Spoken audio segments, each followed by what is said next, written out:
Assalamualaikum warahmatullahi wabarakatuh. Selamat pagi anak-anakku sekalian.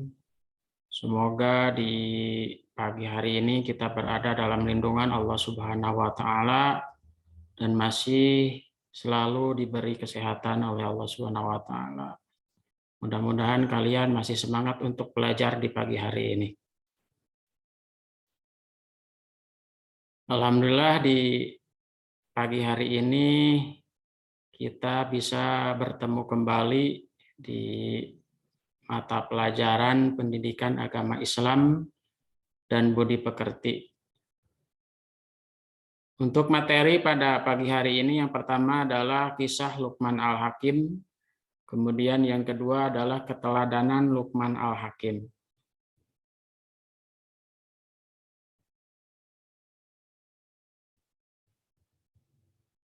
Nah, meneladani Luqman Al-Hakim, siapakah di antara kamu yang ingin masuk surga? Tahukah kamu apa syarat agar kita masuk surga?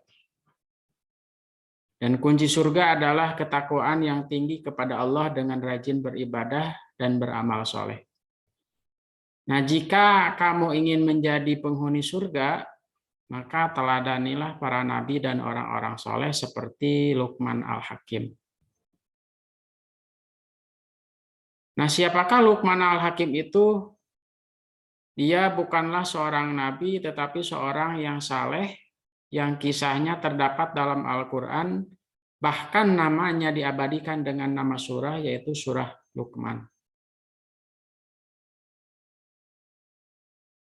Pertama adalah kisah Luqman Al-Hakim. Nah, Luqman adalah orang soleh yang disebut di dalam Al-Quran. Mengenai asal-usul Luqman terdapat beberapa pendapat. Ada yang berpendapat bahwa Luqman adalah Luqman bin Baura bin Nahur bin Tarihah. Sedangkan Tarihah adalah Azar, ayah Ibrahim alaihissalam.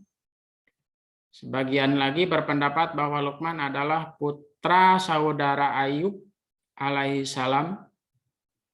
Ada lagi yang mengatakan bahwa Luqman adalah sebagai qadi atau hakim di kalangan Bani Israel.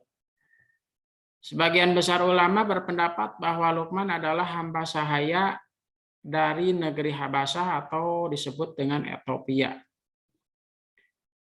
Nah, Luqman bekerja sebagai pengembala kambing, namun dia termasuk orang yang arif dan bijaksana sehingga dia disebut dengan Luqman Al-Hakim, yang artinya adalah Luqman yang bijaksana.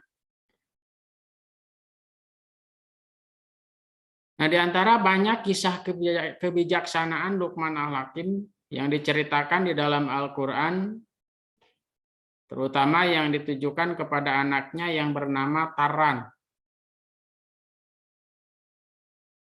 Yang pertama adalah, hai anakku, janganlah kamu mempersekutukan Allah, sesungguhnya mempersekutukan Allah itu adalah benar-benar kejoliman yang besar.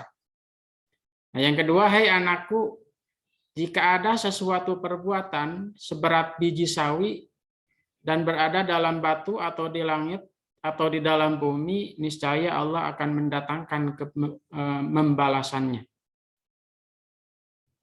Yang ketiga, hai anakku, dirikanlah salat dan suruhlah manusia mengerjakan yang baik dan cegahlah mereka dari perbuatan yang mungkar.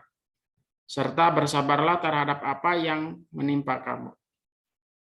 Yang keempat adalah janganlah kamu memalingkan mukamu dari manusia karena sombong dan janganlah kamu berjalan di muka bumi ini dengan angkuh.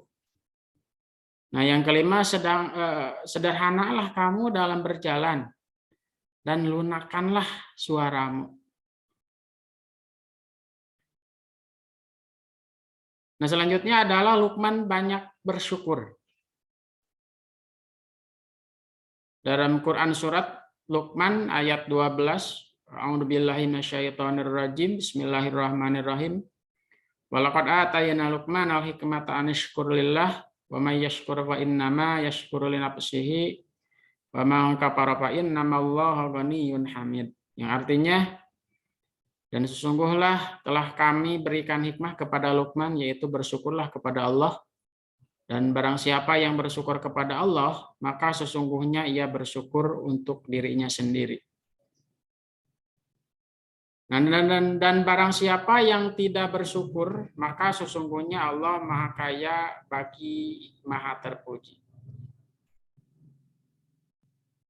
Nah, dalam Quran surat Luqman ayat 12 dapat kita ambil pelajaran. Pertama adalah Luqman adalah seorang hamba Allah yang telah dianugerahi hikmah, yaitu selalu bersyukur. Luqman selalu bersyukur atas nikmat yang ia peroleh. Yang kedua adalah Allah Subhanahu wa taala, katakanlah bahwa barang siapa yang bersyukur kepada Allah, maka sesungguhnya ia bersyukur untuk dirinya sendiri. Apa yang dimaksud dengan syukur? Syukur adalah berterima kasih kepada Allah Subhanahu wa taala atas nikmat yang diberikan kepada kita. Seperti tubuh yang sempurna, dapat makan dan minum, dapat melihat, mendengar, berbicara, berjalan, meraba, dan merasa. Nah, yang ketiga, Allah Subhanahu wa taala telah menganugerahi Luqman ketaatan beribadah kepada Allah Subhanahu wa taala. Memiliki perasaan halus, akal pikiran, dan pengetahuan. Kemudian selanjutnya adalah nasihat Luqman kepada anaknya. Yang pertama adalah jangan musyrik atau menyekutukan Allah Subhanahu wa taala. Firman Allah, A'udzubillahi minasyaitonirrajim. Bismillahirrahmanirrahim. Wa idz qala Luqman li ibnihi wa huwa ya'iduhu ya bunayya la tusyrik billah innasyirka ladzulmun adim. Yang artinya adalah, dan ingatlah ketika Luqman berkata kepada anaknya di waktu ia memberi pelajaran kepadanya, "Hei anakku, janganlah kamu mempersekutukan Allah. Sesungguhnya mempersekutukan Allah adalah benar-benar kezaliman yang besar." Apa yang dimaksud dengan mempersekutukan Allah itu? Nah, mempersekutukan artinya adalah merupakan sesuatu dengan Allah Subhanahu wa taala, misalnya menjadikan matahari sebagai Tuhan lalu disembah, membuat batu atau patung sebagai Tuhan lalu disembah. Nah, menjadikan kayu besar sebagai Tuhan lalu dipuja, dipuji dan disembah. Nah, wahai anakku, janganlah menyamakan Allah Subhanahu wa taala dengan sesuatu apapun, dan tidak akan pernah sama, karena sehebat apapun manusia, matahari, apalagi patung, tidak akan bisa menyamai Allah Subhanahu wa taala sebagai pencipta alam semesta dan sebagai sumber nikmat dan karunia-Nya.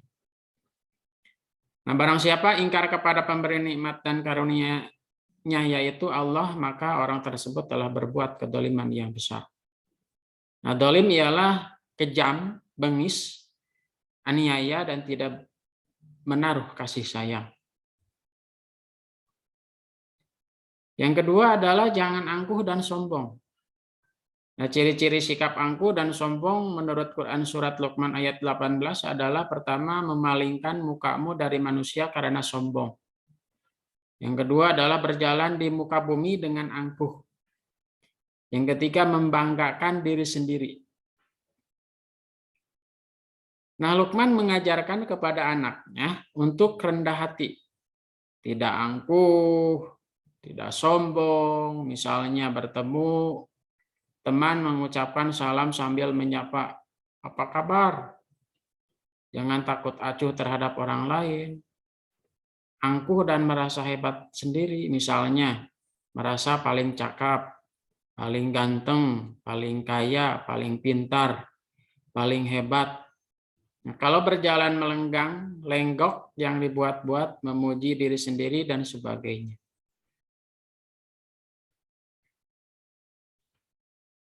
Selanjutnya adalah keteladanan Luqman Al-Hakim. Pertama adalah Luqman Al-Hakim bersikap bijaksana. Nah, bijaksana adalah sikap yang cerdas dan arif dalam menghadapi sesuatu. Orang yang bijaksana tidak mudah marah, tidak cepat tersinggung, dan tidak suka mencela orang lain. Demikian juga Luqman Al-Hakim ketika banyak orang menertawakannya saat bersama anaknya naik keledai, Luqman tidak tersinggung, dengan bijak dia memberi penjelasan kepada anaknya tentang sikap orang-orang tersebut. Dia mengatakan kepada anaknya bahwa kebanyakan orang selalu melihat perilaku orang lain tanpa menyadari perilakunya sendiri salah atau benar.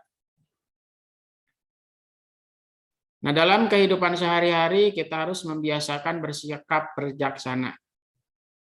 Saat bermain dengan teman atau belajar kelompok, jangan mudah marah dengan ucapan atau perilaku teman.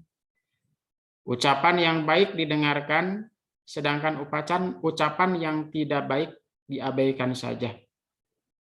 Jangan terpancing untuk ikut-ikutan marah. Itu adalah contoh tindakan yang tidak bijaksana.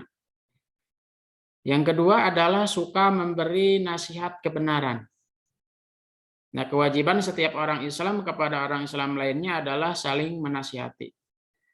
Nasihati yang dimaksud adalah nasihat kebenaran dan kesabaran.